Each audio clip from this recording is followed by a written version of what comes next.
എന്താണ് ഈ ആവാസവ്യവസ്ഥ? ജീവജാലങ്ങൾ പരസ്പരം എങ്ങനെയാണ് ബന്ധപ്പെട്ടിരിക്കുന്നതെന്ന് നമുക്ക് പെട്ടെന്ന് നോക്കാം.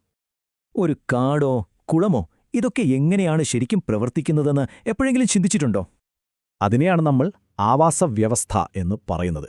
ജീവനുള്ളതും ഇല്ലാത്തതുമായവ ഒരുമിച്ച് പ്രവർത്തിക്കുന്ന ഒരു സിസ്റ്റം. അപ്പോൾ ഒരു ആവാസവ്യവസ്ഥയ്ക്ക് പ്രധാനമായും രണ്ട് ഭാഗങ്ങളുണ്ട്. ജീവനുള്ളവ, അതായത് ബയോട്ടിക്, പിന്നെ ജീവനില്ലാത്തവ അഥവാ അബയോട്ടിക്.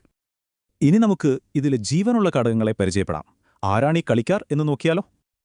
ആദ്യത്തെ കൂട്ടർ ഉൽപ്പാദകരാണ്, അതായത് സൂര്യപ്രകാശത്തിൽ നിന്ന് സ്വയം ഭക്ഷണമുണ്ടാക്കുന്ന സസ്യങ്ങളെപ്പോലുള്ളവർ. രണ്ടാമത്തേത് ഉപഭോക്താക്കൾ. ഇവർക്ക് സ്വയം ഭക്ഷണമുണ്ടാക്കാൻ പറ്റില്ല, അതുകൊണ്ട് മറ്റുള്ളവയെ കഴിക്കുന്നു. ഈ ഉപഭോക്താക്കൾക്കിടയിൽ പല തട്ടുകളുണ്ട്.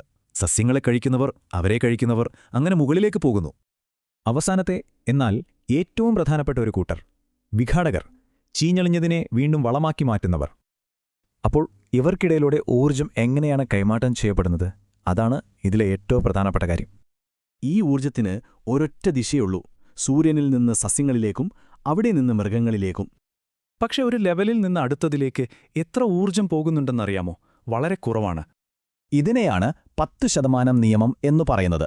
അതായത് കൈമാറ്റം ചെയ്യപ്പെടുന്നത് വെറും 10% മാത്രം. അപ്പോൾ ബാക്കി 90% എവിടെ പോയി? അത് ജീവിക്കാനുള്ള ഓട്ടത്തിനിടയിൽ താപമായി നഷ്ടപ്പെടും. ഈ ഊർജ്ജ കൈമാറ്റം ചില ശൃംഖലകളുണ്ടാക്കുന്നുണ്ട്. എന്തൊക്കെയാണെന്ന് നോക്കാം. ഭക്ഷ്യശൃംഖല അഥവാ ഫുഡ് ചെയിൻ. ആരാണ് ആരെ കഴിക്കുന്നത് എന്ന് കാണിക്കുന്ന ഒരു നേർരേഖ. സിമ്പിളാണ്. പക്ഷേ ജീവിതം അത്ര സിമ്പിളല്ലല്ലോ. സത്യത്തിൽ കാര്യങ്ങളൊരു ഭക്ഷ്യവല പോലെ കുറച്ചുകൂടി സങ്കീർണമാണ്. ശരി, ഇനി ഇതെല്ലാം ഒരുമിച്ചെങ്ങനെ പ്രവർത്തിക്കുന്നു എന്ന് കാണണ്ടേ? നമുക്കൊരു കാടിന്റെ ഉദാഹരണമെടുക്കാം. ഒരു കാടിന് പല തട്ടുകളുണ്ട്, അല്ലേ? മരങ്ങളുടെ മുകൾ തട്ട് മുതൽ താഴെ വനത്തിന്റെ നിലം വരെ. ഇവിടെ എല്ലാമുണ്ട്. ജീവനില്ലാത്ത ഘടകങ്ങൾ, ഉൽപ്പാദകർ, പലതരം ഉപഭോക്താക്കൾ, പിന്നെ വിഘാടകരും, എല്ലാം ഒരുമിച്ച്. ഇത്ര കൃത്യമായി പ്രവർത്തിക്കുന്ന ഈ സിസ്റ്റത്തില് മനുഷ്യന്റെ ഇടപെടൽ എന്തു മാറ്റമായിരിക്കും ഉണ്ടാക്കുന്നത്?